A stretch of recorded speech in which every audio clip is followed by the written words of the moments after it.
Hola a todos y todas, este es el Sideshow de Vive la Investigación, el congreso hecho por estudiantes para estudiantes que se realizó desde el 15 al 17 de octubre de 2024 en la Universidad Tecnológica Metropolitana. Desde la sala de consejo del Decanato de la Facultad de Humanidades y Tecnologías de la Comunicación Social, estamos con Máximo Quitral, historiador y académico de la Facultad de Administración y Economía, quien habló sobre el papel de la prensa como recurso investigativo para ciencias sociales y humanidades. ¿Cómo estás, Máximo? Bien, contento. ¿Cómo estuvo la ponencia? Bien. Yo creo que hablar de los medios y la prensa siempre es como entretenido, es un mundo bien llamativo. A mí en lo personal me gusta mucho el tema de la prensa y creo que la recepción de los estudiantes fue positiva. A la hora, por ejemplo, que hablaste de utilizar la prensa como para las investigaciones sociales, ¿de qué manera tú puedes elegir qué medio justamente basarte para la investigación?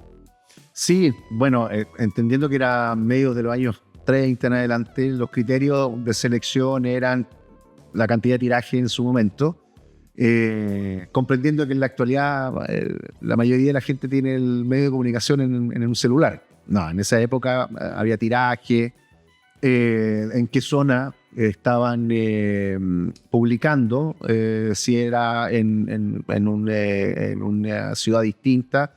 Yo preferí la capital, que podía ser en este caso Sucre o La Paz. Y además los años de inicio del medio de comunicación. Con más años, naturalmente, que tenían una presencia mayor en la opinión pública versus uno más nuevo. Por tanto, esos fueron de alguna forma los criterios que coloqué para considerar este medio versus otro. ¿Y tuviste algunas dificultades justamente en ese proceso? Sí, o sea, claro, son los elementos de la investigación que a veces yo le llamo los imponderables, que siempre te pasa algo. La ley de Murphy ahí funciona, pero perfectamente. Un chileno investigando en Bolivia siempre va a ser un llamado de atención para quienes están. En este caso, en la biblioteca, que este chileno está investigando. Me encontré con días que eran, por ejemplo, además todavía estaba con la lógica de la pandemia. Entonces tenía que mostrar mi certificado de vacuna, había una limitación de público al interior. Entonces, si yo tenía presupuestado estar 5 o 6 horas en la biblioteca, como estaba limitado el asunto, también eso me estaba condicionando mi permanencia. Lo otro es la continuidad del medio. O sea, en algunos casos, claro, uno va con la lógica chilena de que puede encontrarse con el medio de la continuidad. No, por este caso, había meses que no estaba. ¿Y por qué no estaba ese medio en el mes determinado? Bueno, porque en Bolivia es un país que siempre sufrió inestabilidad política, tenía golpes de Estado. Entonces, ¿qué hacían los militares en el poder? Censurar los medios. Y por tanto, cerrar medios de comunicación. Y eso, a la larga, en mi momento de investigación, también perjudicó la investigación. Porque había medios que no estaban, hace años. Oye, ¿y eso influye en el manejo de la información? Por ejemplo, los conglomerados que manejan los medios, o en ese tiempo que tú decías, los militares también llegaban y cerraban los medios. Entonces, ¿eso también influye en el proceso de investigación, en cómo se desarrolla todo eso? Sí, porque te van generando lagunas de investigación. Ahora, ¿cómo uno suple esa falencia? Bueno, explicando. Porque alguien que no sepa de lo que ocurrió en Bolivia podría decir, bueno, ¿por qué usted no tiene, no sé, entre mayo y agosto del 55? Bueno, pasó esto en Bolivia y por tanto la decisión primaria siempre era cerrar los medios de comunicación y que no se ejerciera el periodismo, que la libertad de prensa no estuviera. Entonces yo tengo que explicar que es un momento que esa variable histórica o la variable golpe de Estado también influía en su momento para tener esa laguna. Ahora, me encontré con otra cosa también, que hay una preocupación por parte del Estado bolivariano de la historia de su país. Entonces, el Ministerio de Relaciones Exteriores allá en Bolivia había abierto un nuevo nicho de consulta y por tanto habían rescatado prensa de la época que en un lugar no estaban y ellos la habían logrado rescatar y por tanto tuve que acceder a otro lugar de consulta que me permitió llenar ese vacío de investigación. Sí, oye, ¿y cómo llegáis a esos lugares de consulta? A que, este me puede servir, este no, o que te llevan para allá y te dicen, oye, este es un descubrimiento. Sí, lo que pasa es que, bueno, como yo vengo trabajando esos temas, Chile-Bolivia, pero no específicamente la prensa, recién ahora me metí en el tema de la prensa, que encuentro que es todo un mundo. Yo animo a quienes trabajan desde las ciencias sociales que vean la prensa cómo trata alguna noticia. Yo siempre me entrevistaban desde Bolivia. Yo era columnista en el diario La Razón. Entonces hice buenos vínculos con el director del suplemento Animal Político y que lleva ejerciendo el periodismo más de 50 años. Entonces le escribí un día por WhatsApp. Lo bueno de ahora de la tecnología, tú tienes los contactos. Y me explicó un poco, mira, tienes que ir a este lugar, como yo ya había hecho vínculos también con el Consulado de Bolivia, anda aquí, acá, conversa con esta persona. Entonces armé mi agenda a partir de los contactos que uno hace. Al final, igual uno hace diplomacia. Entonces, si tú tienes buena onda, te facilitan los contactos. Entonces ya sabía a dónde llegar, a dónde acudir, iba de alguna manera recomendado por alguna persona. Entonces eso me permitió abrir paso. ¿Les puedo contar una anécdota? Resulta la primera llegada a La Paz. Yo no tenía idea que si tú dices que vas a trabajar, tienes que pagar un impuesto. O sea, si tú llegas al aeropuerto y te preguntan ahí la gente, ¿a qué viene a Bolivia, a La Paz? Y yo dije, vengo a trabajar. Ya, tiene que pagar un impuesto. ¿Cómo debo pagar un impuesto? Sí, tiene que pagar un impuesto porque usted viene a trabajar acá.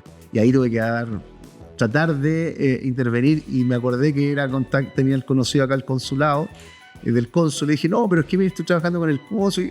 El cónsul. Y la persona que me atendió era amigo del cónsul y de esa manera pude zafar y no me cobraron el impuesto por ir a trabajar. Yo en el fondo dije, ir a consultar prensa para mí es un trabajo.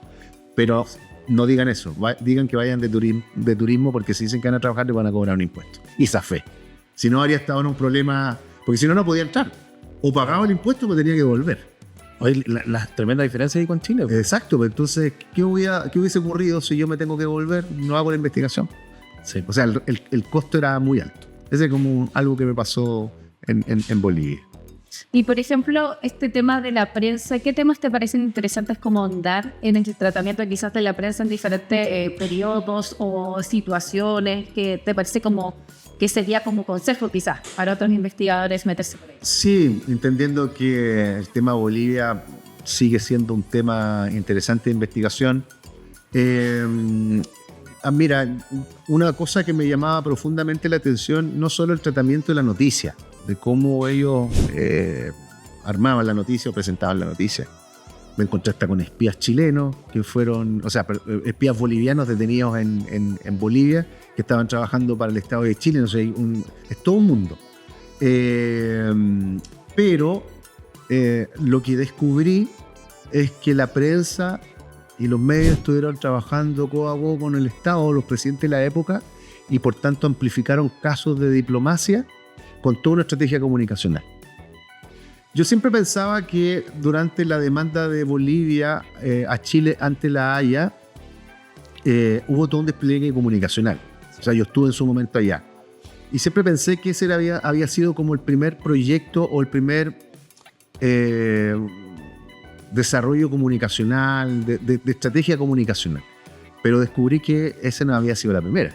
La primera ocurrió con el desvío del río Lauca y con la declaración de guerra a Bolivia. Ahí hubo todo un desarrollo comunicacional por parte de los medios que instalaron ante la opinión pública un discurso de sensibilidad con respecto a la salida del mar de Bolivia. Ese hecho yo lo estoy investigando. De hecho, me pidieron un paper para un libro que está dirigiendo la Universidad de Tarapacá. Y es una anécdota poco conocida, o bastante desconocida este caso. Entonces, esos son datos que yo, revisando literatura, no iba a encontrar. Claro. Ese dato anecdótico, llamativo, me lo entregó el medio de comunicación. Y tú decías hace un ratito que recomendabas consultar los medios para diversas investigaciones. ¿Por qué deberían investigadoras de la universidad, de nuestro país también, consultar los medios? ¿Qué van a encontrar ahí? ¿Qué es lo sabroso que van a encontrar ahí? O sea, lo sabroso es que tú tienes la noticia el día a día. O sea, tú puedes armarte de conocimiento mayor, profundizar ese conocimiento de qué pasaba en el día a día. O sea, saber qué ocurrió tal día, cuál fue la discusión. Claro, uno sabe que tiene que concentrarse en el objeto de investigación puntual, pero a veces hay otros elementos anexos que también pueden ser significativos para la investigación que está haciendo uno. ¿Ah? Que en mi caso, como estaba inserto en la Segunda Guerra Mundial, habían otros elementos que permiten a uno tener una mirada mucho más amplia. Porque claro, ¿cómo llegaba esa información a ser portada de un medio de comunicación si no existían estas redes sociales u otras cosas? Claro, ahí funcionaban las agencias de comunicación que te vendían la información, ¿ah? y que te podían tener noticias interesantísimas. En algunos casos habían fotos de la época y en otros casos, como no estaba la fotografía, el medio hace la caricatura. Entonces, la fotografía la reemplazaban con una caricatura. Entonces, por ejemplo, la caricatura de Mussolini, de Hitler, ¿ah? O el mapa. Te colocaban un mapa sobre la zona en discusión. Entonces, es interesante cómo se hacía periodismo en esa época en Bolivia, por ejemplo. No estoy hablando del Chile, estoy hablando del caso de Chile. Claro, no podían acceder a la fotografía instantánea, ¿ah? A la agencia que te podía en el momento. Porque además, claro, te pueden mandar la fotografía ahora a través de un correo electrónico, sí, del WhatsApp, del teléfono. En ese momento, ¿cómo te mandaban la fotografía? Como no tenían la fotografía, que podía aparecer 4 o 5 días después, la caricatura. Esas son llamativas. Cómo se ejercía el periodismo sin ser periodista. Porque estoy hablando de gente que no era periodista. Claro. Que a lo mejor incluso todavía en esa época ni se había pensado en abrir la carrera de periodismo en Bolivia. Más bien un oficio. Claro, más bien un oficio, con el corazón.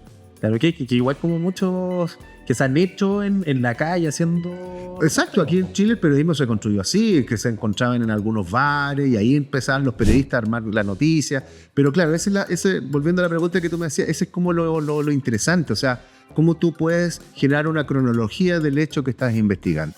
No solo en el caso de Bolivia, cuando les comentaba a los estudiantes cuando tuve que trabajar en el movimiento estudiantil. O sea, ¿qué pasó entre el 2005 y el 2006?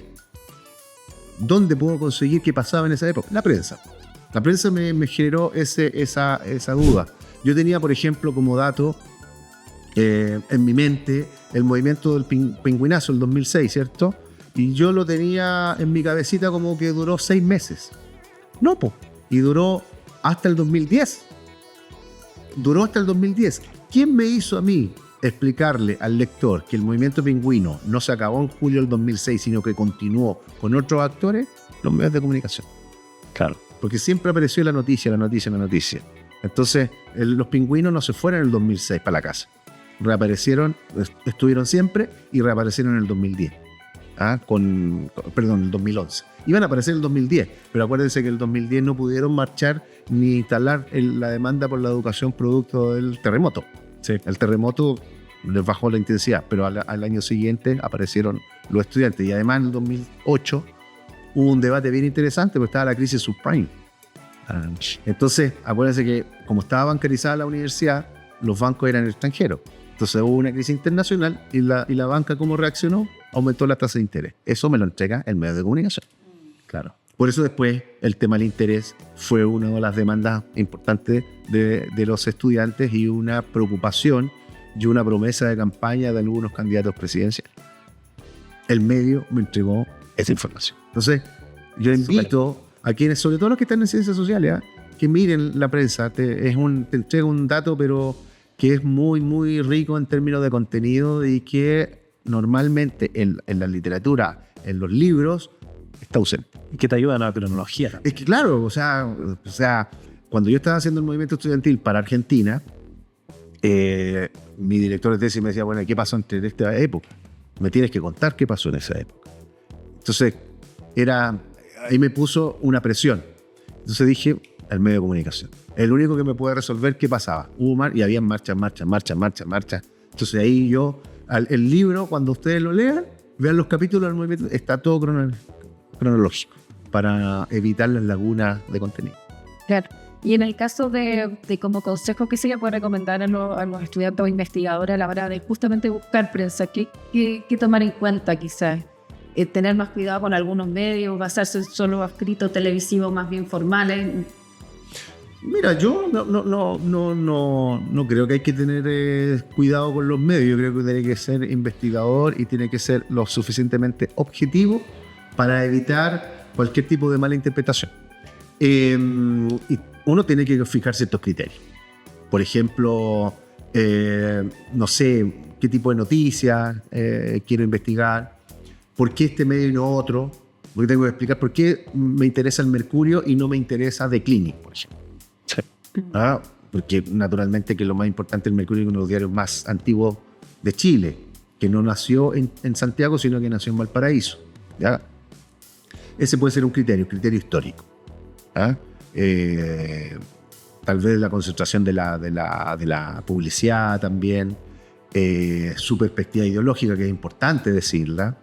Y en mi caso, claro, el tiraje que tenía el Mercurio en su oportunidad, si un medio que está solamente en la región metropolitana o tiene alcance nacional. Esos son los criterios interesantes de... Ahora, yo sugiero siempre mirar otros medios de comunicación, no concentrarse siempre en los más tradicionales, como La Tercera, el Mercurio, La Nación. Ahora, dentro de toda esta investigación descubrí, por ejemplo, que una universidad X, no la voy a nombrar, digitalizó un medio, La Nación, la digitalizó y la colocó en una plataforma. Entonces es un desafío para UTEM también, ¿por qué no digitalizan algún medio X y construyen un repositorio de medios de comunicación? Resulta que en el 2011 la USACH hizo eso con el movimiento estudiantil, instaló un repositorio, movimientoestudiantil.cl. Entonces sacaba pantallazos de todo lo que estaba cubriendo el medio de comunicación y lo colocó a disposición de los investigadores. Así que sería interesante de repente abrir esa beta acá. Si lo están haciendo otras universidades privadas, la UTEM a lo mejor le puede facilitar al área de la humanidad y las ciencias sociales una línea de investigación que está poco trabajada. Claro. Ahora, yo puedo aportar con mis recortes de prensa de los años 30. Ahí ya podemos armar, y te aseguro que le iría muy bien. Sí. Bueno, recordar que estamos con Máximo Quitral, académico de la Facultad de Administración y Economía de la UTEM y también primer expositor del libro de la investigación. Abrí yo. Sí. Abriste los juegos. Qué bonito, qué bonito. Sí. Me siento halagado. Oye, Máximo, bueno, hemos hablado harto de la prensa antigua, la prensa actual. ¿Cuál es tu opinión de la ley de medios ahora actualmente en Chile y cómo podría influir en la investigación que vas a hacer tú o que van a hacer otros investigadores? Bueno, es la ley de medios que también se dio a discusión en Argentina. Es muy similar. Yo soy partidario del pluralismo de medios, que existan la mayor cantidad de medios pluralistas y que hagan periodismo, no hagan proselitismo ni relaciones públicas. Los periodistas tienen que hacer periodismo, no tienen que estar ahí haciendo proselitismo. Y ojalá hubiesen más medios. Después del proceso de transición a la democracia, más que abrirse medios, se cerraron. Hay concentración, hay capitales extranjeros que controlan medios de comunicación. No, yo soy partidario de que hayan más medios porque enriquecen la democracia. Entonces lo que está ocurriendo de esta concentración me parece negativo. Yo creo que el Estado en este caso tiene que fomentar que surjan nuevos medios de comunicación y no se cierren medios de comunicación. Porque a la larga también tú tienes profesionales que quedan a la deriva y tienes que ir buscando otro tipo de mecanismos de financiamiento y de vivir. O sea, yo he formado periodistas, yo he hecho clases en escuelas de periodismo, entonces sé las dificultades que tienen los periodistas, pero en eso no me pierdo. O sea, hay que dar la posibilidad de más medios, no necesariamente que sean medios controlados por el Estado. No, yo tampoco soy de esa lógica, no. O sea, en Chile habían medios que dependían del mundo privado, ¿y por qué no continuar con esa línea? Lo que sí tiene que haber pluralismo, tiene que haber periodismo, tiene que ejercerse el periodismo, aun cuando hay autoridades que le moleste que se ejerce el periodismo. Es necesario para la democracia. Sí. Distintas miradas, distintas percepciones, con responsabilidad periodística y con ética periodística. Totalmente que no tienen ética periodística. Entonces, bueno, ese dato de haber formado periodistas también es otro elemento que me vincula con los medios de comunicación. Yo creo que mi vida ha estado relacionada justamente con los medios y en la actualidad que me llamen y que estemos aquí también. Es parte de mi historia en el fondo. Yo no me puedo desentender de mi historia, sería un error mío y sería una contradicción. Y desde chico que estás ligado a los medios. Desde chico, o sea, además que, bueno, yo hice radio en Curicó y en San Antonio, así que para que ustedes sepan, muy multifacético. Así que, y también hice un medio de comunicación. En Santiago, sí. Hice un medio de comunicación que después derivó en lo digital. Antes de que estuvieran todos los medios digitales, yo ya con estudiantes de periodismo habíamos armado un medio digital. Así que siempre he estado vinculado. Ahora que me estoy acordando de muchas cosas que he hecho yo con medios de comunicación. De hecho, como anécdota, yo tengo una grabadora que ocupábamos en esa época. Se las mostré a mis hijos, no tenían ni idea de lo que era.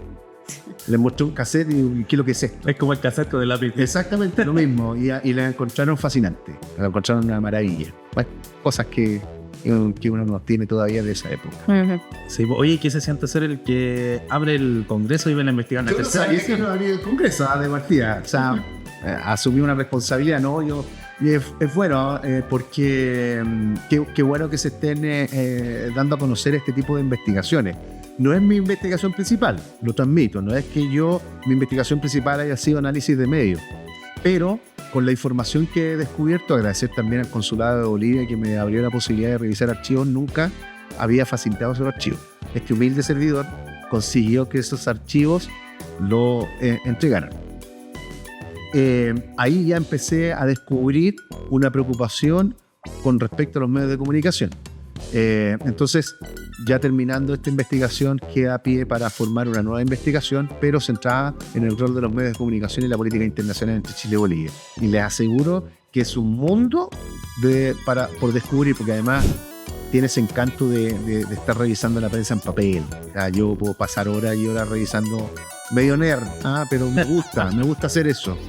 ¿Ustedes lo hacen ahora sí? Sí, claro, yo no lo hacía de esa manera, con el cuidado que requiere. Así que me encanta fotografía de esa época que uno va a conseguir. Entonces también te entrega ese elemento adicional. Ya pues, Máximo, muchas gracias por participar y poder contarnos un poco acerca de la investigación y también tu experiencia. Así que, bueno, este podcast estuvo conducido por Daniela Arce y Cristian Luc.